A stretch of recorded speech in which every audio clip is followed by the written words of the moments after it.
Hello!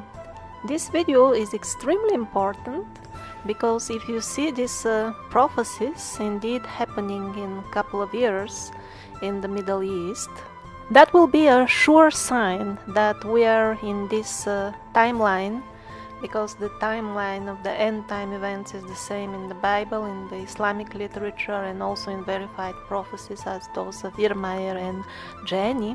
But not everything is set in stone. However, the chances of these events, which I'm gonna present in this video, happening by chance or because of some social or political reasons is next to zero. And if they indeed happen with all the details, all the amazing amount of detail which we have about this war and conquest, that will be like the last call for the wise souls to know for sure that this is indeed the point at which the tribulation, the end time, really begins. A sure sign that there is no major change in scenario. And that will be the point of the absolutely last call to buy food for a couple of years, because soon after that the drought and the famine will follow. And the last call to convert any money, although the inflation would have been considerable at that point already. So if the money still have some value by then, that will be the last point to exchange them, because it won't get better for sure after that.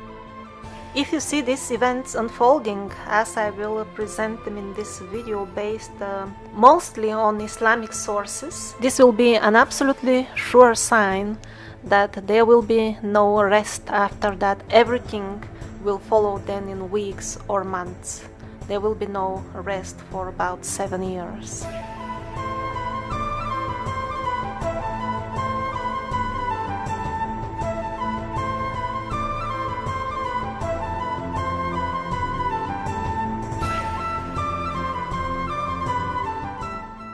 Unless otherwise specified, all the information about the Mahdi in this video will be from a very high level holy books for the Muslims, which are called Hadith. They are second to the Quran only. They are most respected, all the writings. They are the backbone of the Islamic faith. They are not speculative or questionable sources. They are sources of the highest level. So the story begins with the death of an important person in the Arabic Peninsula, most likely the head of a state. And most likely this is the very same event which Irmaier mentioned, because the rest of the narration is very similar to the Islamic narration of the story. And Irmaier specified that it would be a murder, a third one, either a third murder in the Islamic world, or possibly, although less likely, the third assassination attempt of the same person. And then a civil war will come as a result, because something like princes, the exact phrase in the Hadith is they are all sons of Khalifa. So they will all go to war. None of them will win, but there will be a man, the future Mahdi, who will flee from Mecca to Medina to escape the conflict. Actually, the people will admire his sense of justice, and they will want him to be their leader. That's why they will stop him. And unwillingly, against his will, they will vow that you are our leader. In this video, they quote other additional old books in terms of the Mahdi being born or somehow originating from Kada. Anyway, he will be connected to Medina as well. And when the people in the Islamic world, when it becomes a news that the Mahdi has appeared and the people have vowed that he is our leader, of course there will be traitors who will send an army against the Mahdi, who in this initial stage will not have a proper big army of himself. The traitors will be coming from eastern direction, from within the Arabic Peninsula. And then the miracle will happen that on their way, the earth will open, probably something like what we call strike slip fault, which will devour the entire army. Only a couple of people will escape just to tell the story.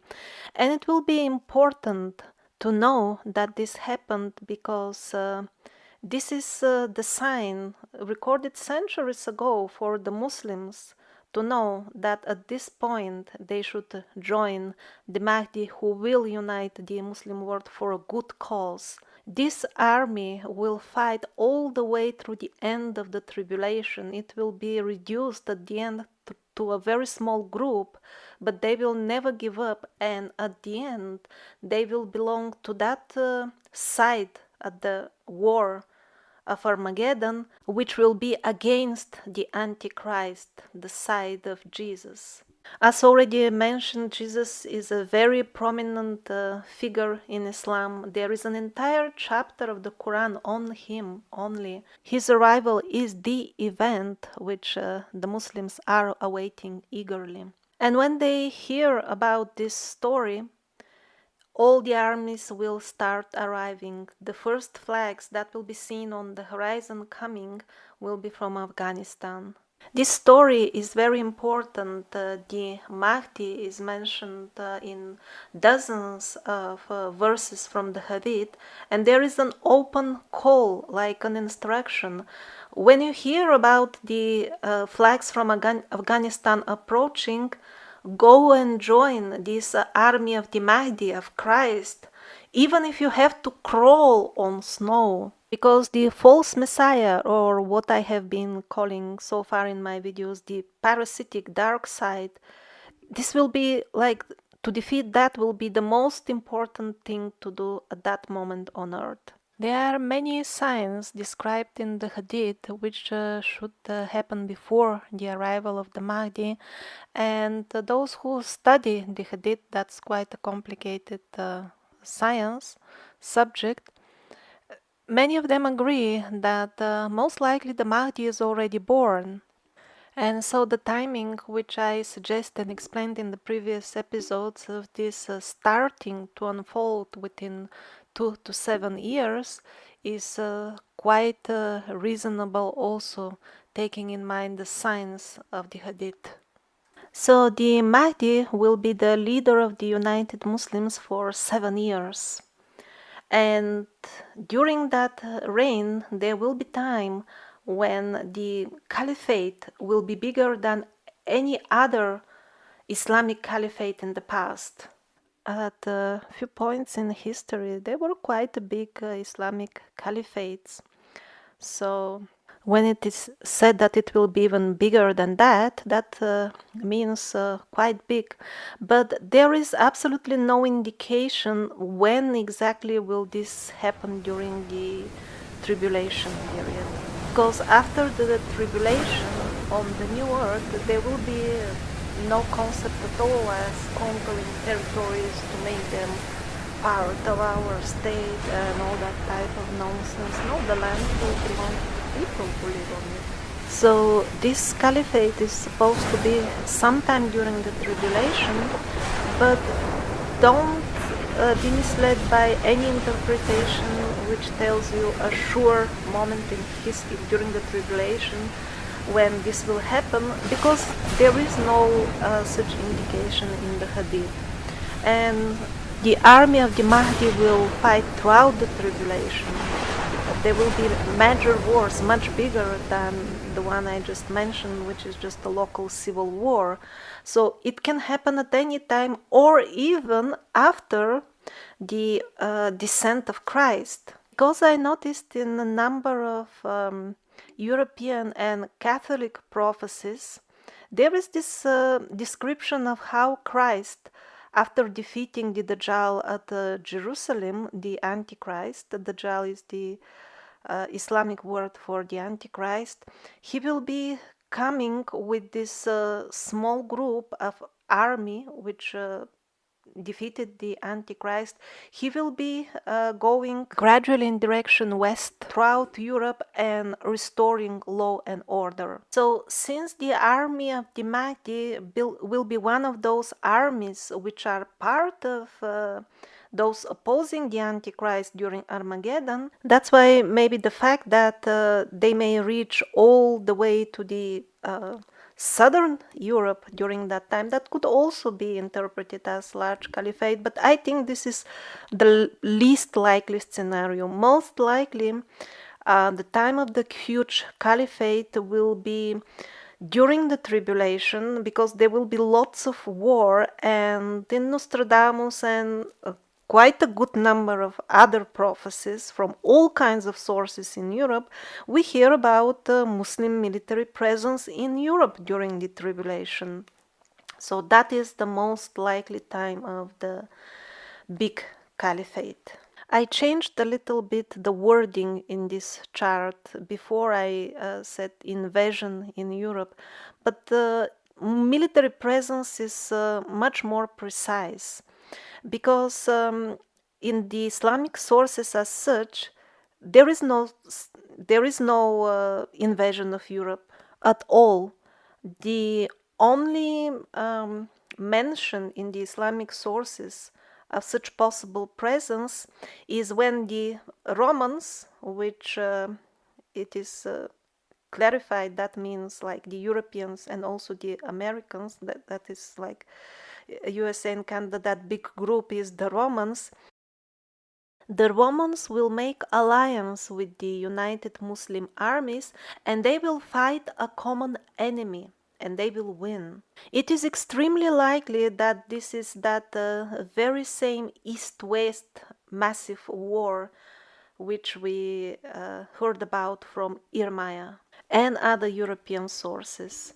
But that's only one of the possibilities, because there will be so many wars during the tribulation that it is almost impossible to figure them out now in advance.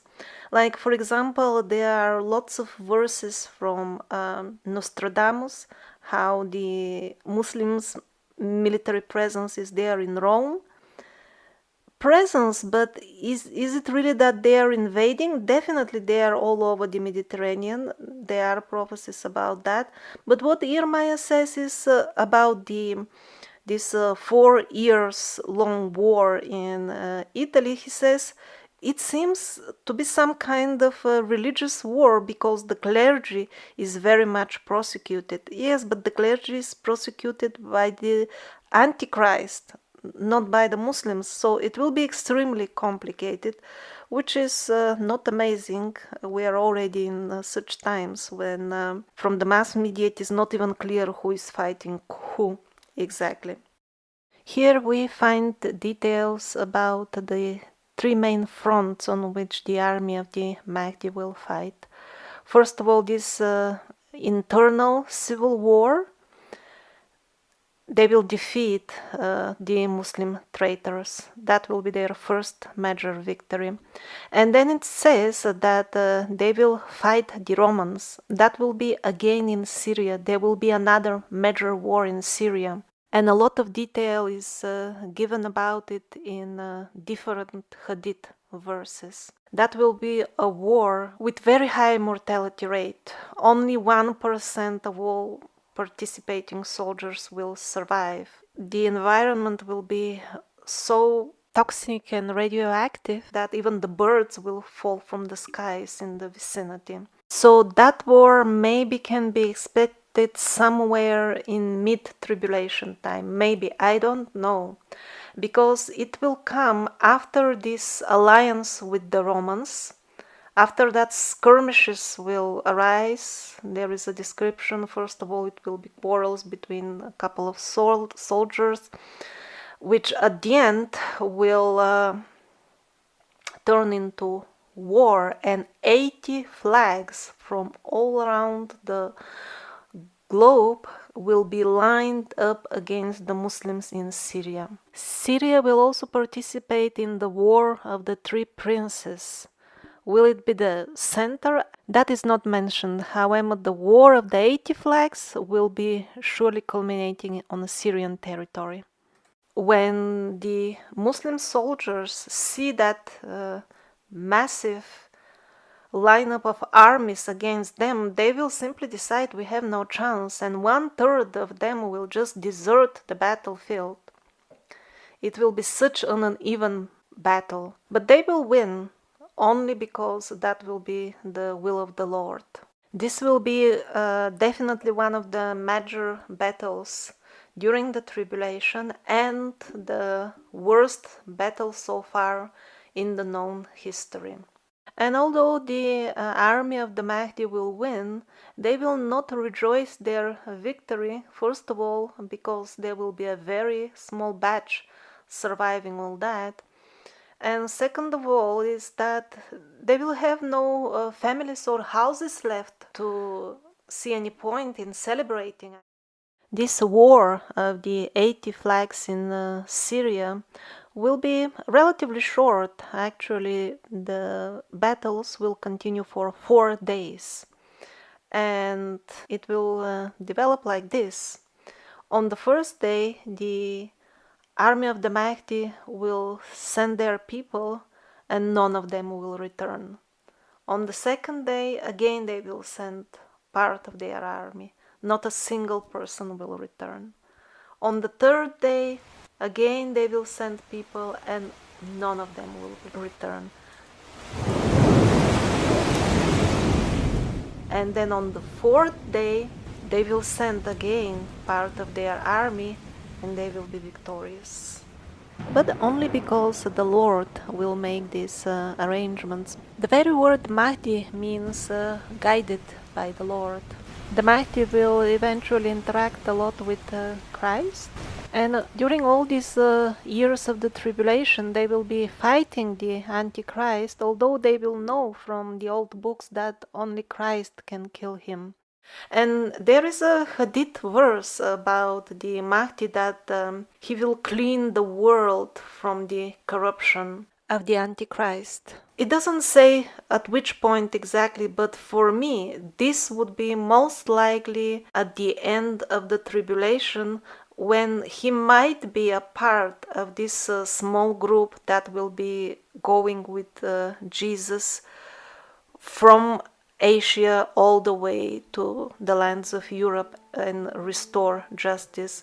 Because I simply don't see how an army, the army of the Mahdi, can impact the world when during the tribulation they will be struggling to survive themselves. They will not have any political power. The Antichrist will freely travel in their lands with his music band and group of magicians performing, glorifying perversion and violence in the form of art.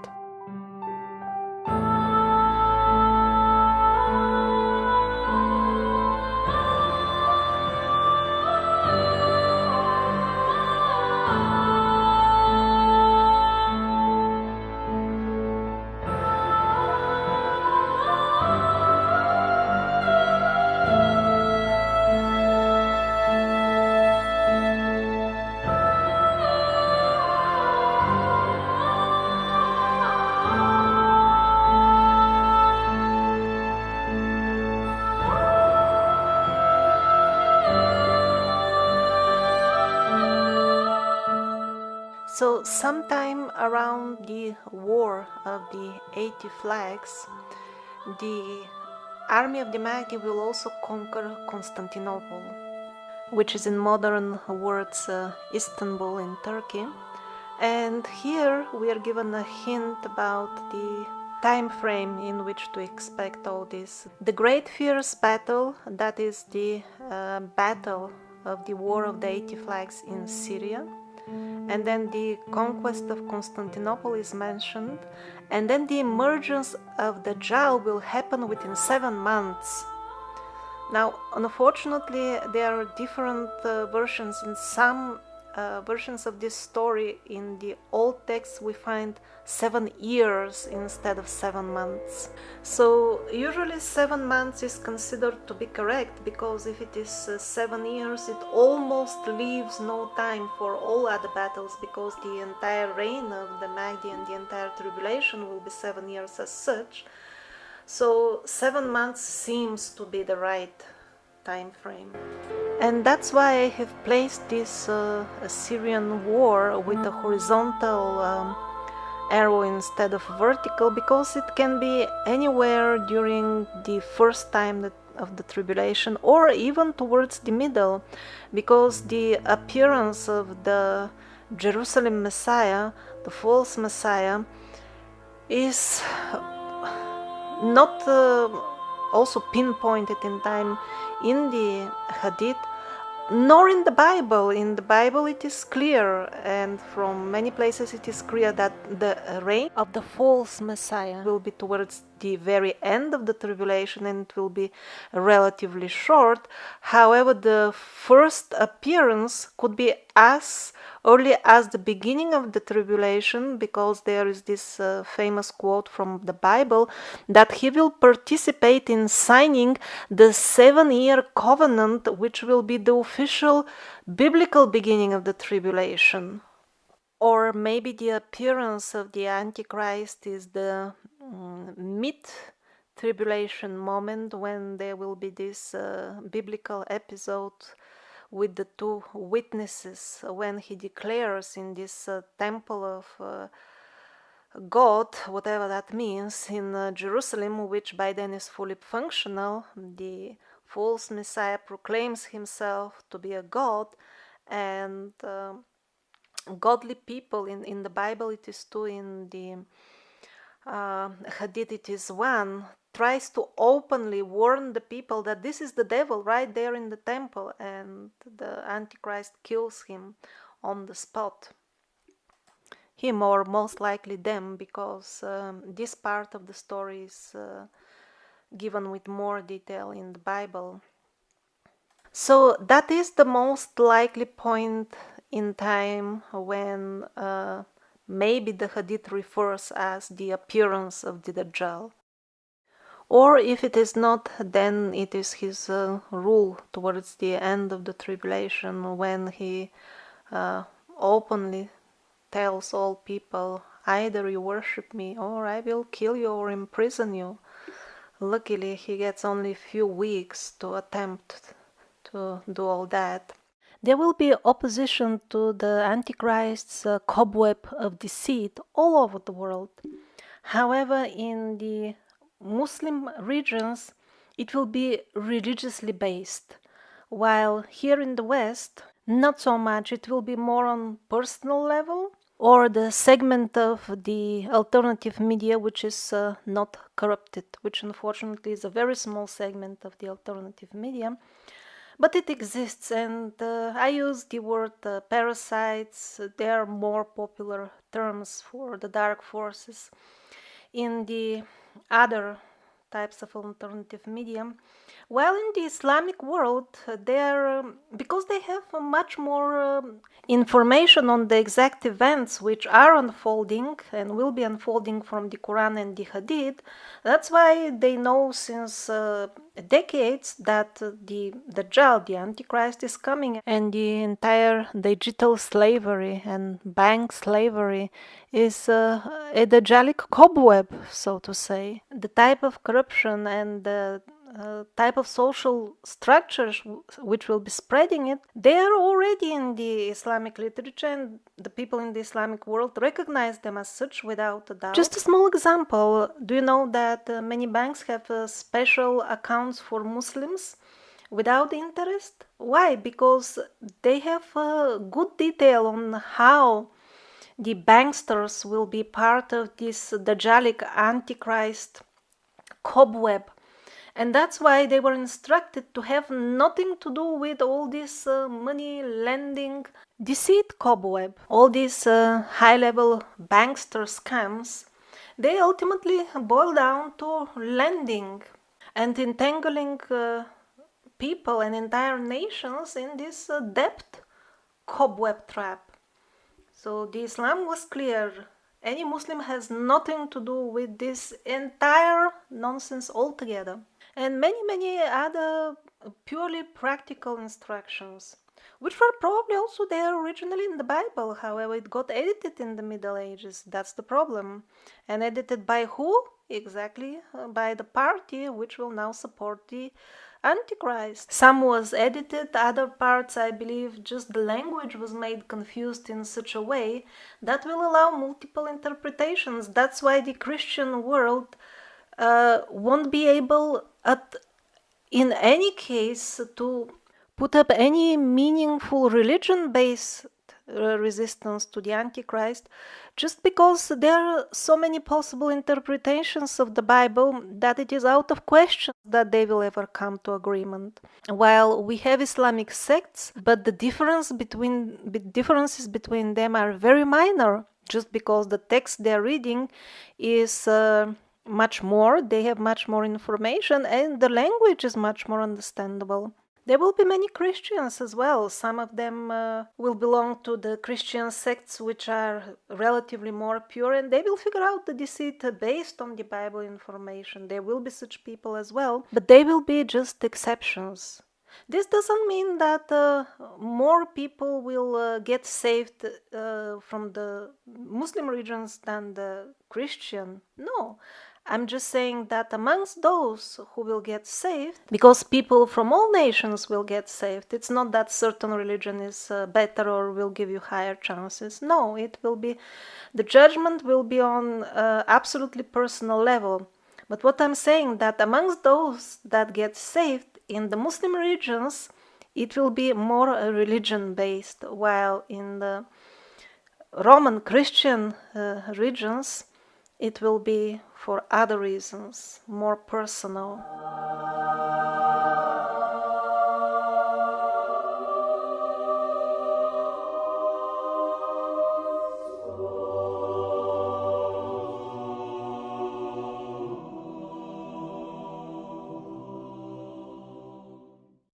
What else can we learn about the Mahdi from the Hadith? His appearance, for example, he will have like a broad forehead, and Mahdi is just a title. It means the guided one, guided by the Lord. His proper personal name will be Muhammad bin Abdullah. And as said earlier, he will be unwilling to take this position of leader of all united Muslims. It will be the people who will force him to accept. So they will say, we don't want any other leader. So there have been many fraud Mahdis in the past who proclaimed themselves to be the guided ones, but obviously they were fake to start with. They were preaching that themselves. It was not that the people were begging them. Some 40 years ago, the Kaaba was held hostage. Hundreds of people died because a group of fanatics, they took over the place with guns and found a chap named Muhammad bin Abdullah and said he is the Mahdi, and started forcing the people at gunpoint to enroll, swear that he is their leader. The ISIS in Syria was a much more sophisticated fraud. That's why many innocent Muslims from all over the world initially joined. And that's why the people should study the old books, and that's why I'm making this video. And I was listening to like Islamic preachers while preparing, and much to my pleasant surprise, in couple of them, not just one, I heard the Muslim imams, when they studied the subject of what should we make out of these prophecies, they sometimes also quote biblical sources. They will say Revelation, this and that verse with proper quotes and annotations, because they have a clear understanding that ultimately the source is one, something which I've been showing in this video. While the modern Bible teachers, I hear them only stressing on the differences and telling that only Christians will get saved, which is straightforward not true. So the Mahdi will be strongly against any type of corruption.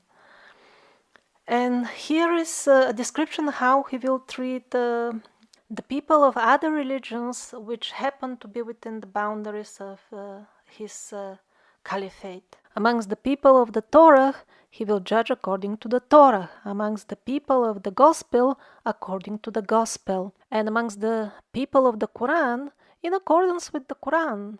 Because, as explained in the original Islamic sources, God gave all these other religions, at least those which are given by God. There are some things which modern people call religions, but they are actually devilish things. Not them, but the religions really given locally by God.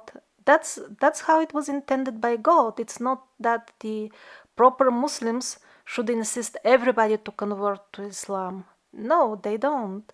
If you meet such preachers, they do exist. This is like a very modern idea for aggressive preaching, which is not really based on the original prescriptions of Islam, which actually most Islamic preachers within the Islamic regions know very well and accept and share when they give their speeches.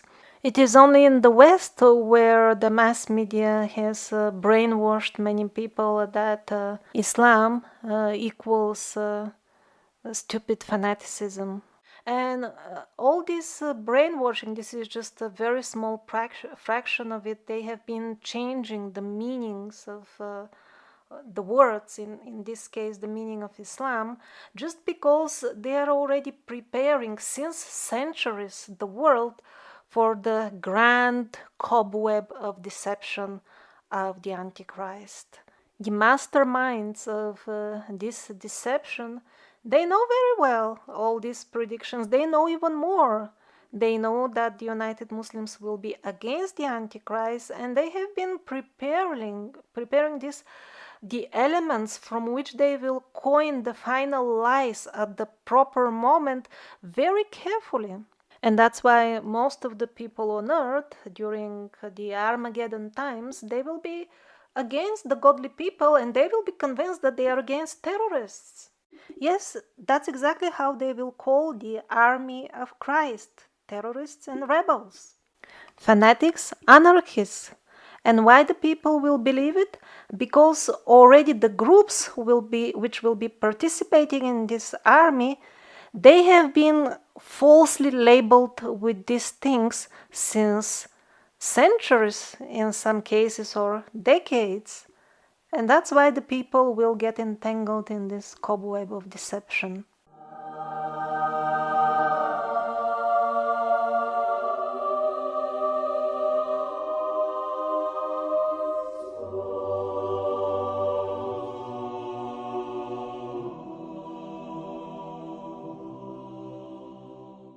Actually, Nostradamus made many clear references to Muslim military presence and conquest, especially in southern Europe.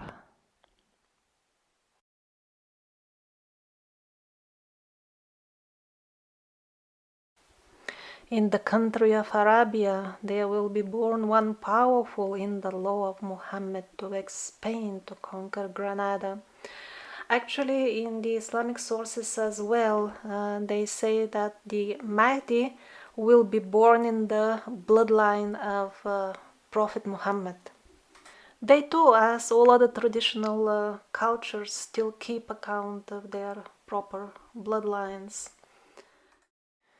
Then from the Orient will come the African heart to make trouble in the Hadri and Romulus hairs, accompanied by Libyan fleet. The temples of Malta and nearby islands will be abandoned.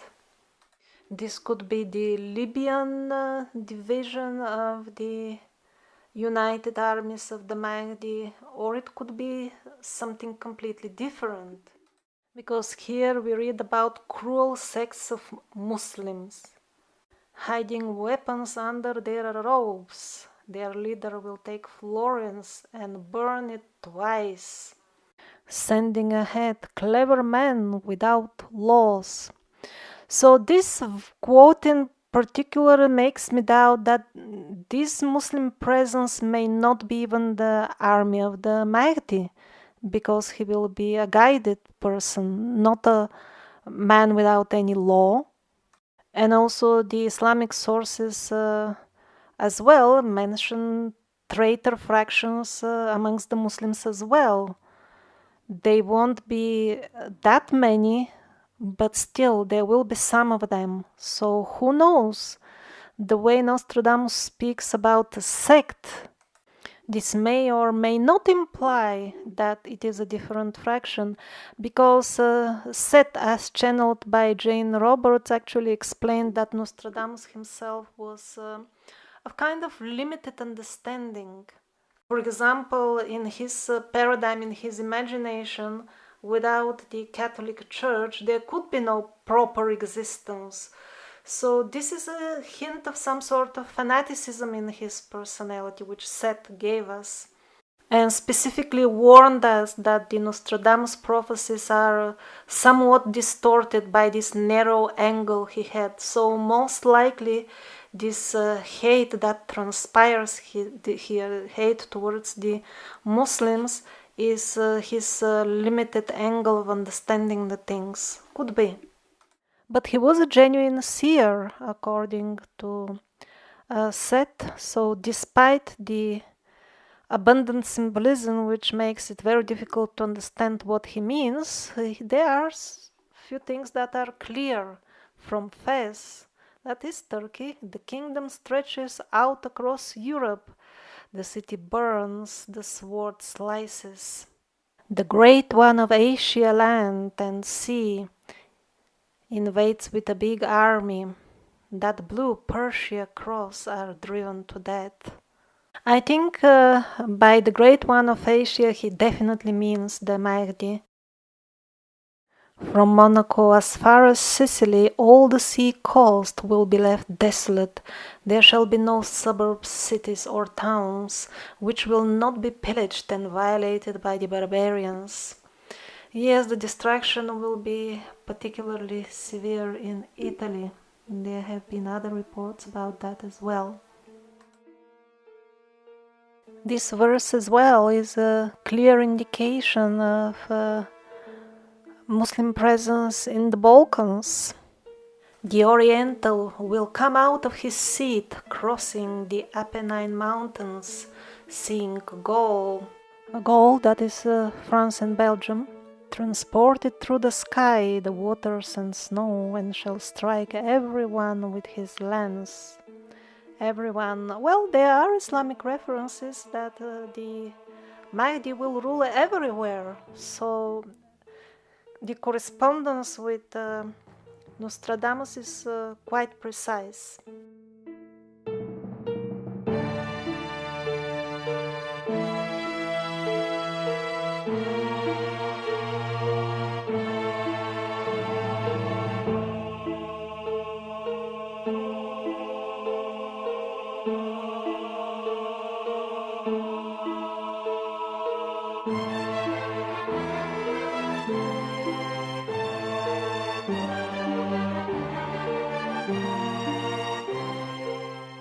Edgar Cayce also mentioned World War III and said that it will start in Damascus. It's not clear which exactly of the wars during the tribulation he meant, or most likely he meant all of them together as one big war of 7 years. But he did mention this along with the arrival of Christ, the second coming. He also spoke about dramatic earthly changes, change in the weather, entire large parts of the world getting inundated or even sinking. He did not give a proper chronological timing, and although he is most definitely an exceptional man, he is a type of prophet, he is not extremely accurate. You can find a long list of prophecies of him which did not happen, But this does not diminish his overall importance, because these people, they see at the astral plane where much more is happening than what will manifest here in our three-dimensional space. Somebody asked me about the symbolic interpretation of the text of the Revelation by Edgar Cayce. Doesn't this mean that all these end times will be like on subtle level without all these calamities and wars happening? I personally don't see a reason to interpret these subtle symbols as a denial of the events, which Cayce himself hinted at as well, these dramatic changes. But I'm not Edgar Cayce expert. If he has himself said that it will be only a subtle transition, please do correct me. I have a link in the description of the video with a special interface where you can submit and tell me if I'm wrong, the exact quote which proves the opposite of what I have said. I really enjoy this type of constructive submissions. So the symbolic meaning of each of the events and characters and the parts of the revelation of the biblical end times, the symbols which he deciphered are absolute truth, they are correct. And without such an underlying symbolic pattern and meaning, no event can happen, let alone such major earth changes, which have we not seen from the beginning of creation, as many sources assure us. Such a tribulation, such a hard time, which mankind has never seen before. Even a blade of grass will not move by the wind without some underlying subtle cause. So what to speak of such major wars? Of course they will have to have such underlying symbolic patterns behind them. But the idea that these symbols will somehow cancel the events, I see no reason for such a concept. Yes, it is possible that some of these prophecies do not happen. It is possible that humanity takes a different timeline, but the chances are slim. It's exactly as with the lottery. Do you really have a chance to hit the jackpot? Actually, you do. Normal people sometimes do hit the jackpot. But what are the chances? Well, if you don't believe me, try to play the lottery today. And although I still maintain, as explained in one video published a couple of weeks ago, that the events will be slightly less terrible than described, only slightly, but still there is a good chance that we will follow this overall scenario, at least to some extent. Is it possible that all these wars don't happen altogether? Yes, there is very slight chance for that, but even in that case, the arrival of the Antichrist, the descent of Christ, the real Christ, and the Judgment Day, they are set in stone. Those will happen for sure. And the people who are talking about more favorable timelines only because internally they don't want to go through the purification, they're just too lazy or too scared to do it, they will also have to face the judgment. There is a very fine line between positive thinking in order to avoid unpleasant events by giving your energy to timelines which are without suffering, like learning without suffering. That is the good thing, as opposed to being afraid to go through dramatic exams and thus avoiding to study and temper your soul. And because of this unwillingness to take exams, deceive yourself that these prophecies are invalid.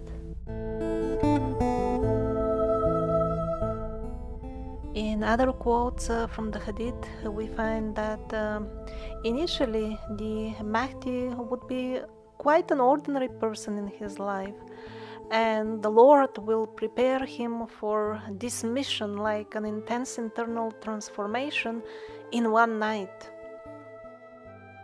So some people ask, how can the Mahdi be guided at all when he makes war. After all, the real benevolent God, he doesn't want war. Actually, what the Supreme Lord doesn't want is that the souls get entangled to the point that they will need to experience war. But as far God wanting to ban and stop all wars, ultimately that is obviously not true, because if he didn't want anything to exist, it wouldn't exist in his creation. Not only that, but both Islamic and Christian and the other verified prophets underline again and again that in this case it will be exactly the Lord who will cause all this war to appear in a short period of time, so that the people will get purified of their sins more quickly. It's not that we will be going through all these tribulations just because God had a sudden idea. Definitely not. Whatever difficulty one will be facing on personal level during the tribulation, there is no way to escape it in long term anyway. If the plan changes, if the scenario of the end time changes, still everybody will experience whatever they deserved, whatever they have earned with their own actions in the past, simply at a later stage or in a different form. And it has always been so. People have always been experiencing difficulties. Just in this period there will be concentration of them, because the plan of the Lord is to purify the souls so that they can enter the golden new earth. And yet there is another reason for which he will be helping the armies which will fight on his side. And the reason is that he will use these wars for something else as well during the tribulation, and that is to wipe out all the unrighteous people who have allowed their souls to get entangled in the lies of the Antichrist. All of these souls will go away no matter which scenario plays out, that is for sure. Whoever survives all the wars and the plagues and everything else, they will be handed out tickets to the dark regions of the creation during Judgment Day.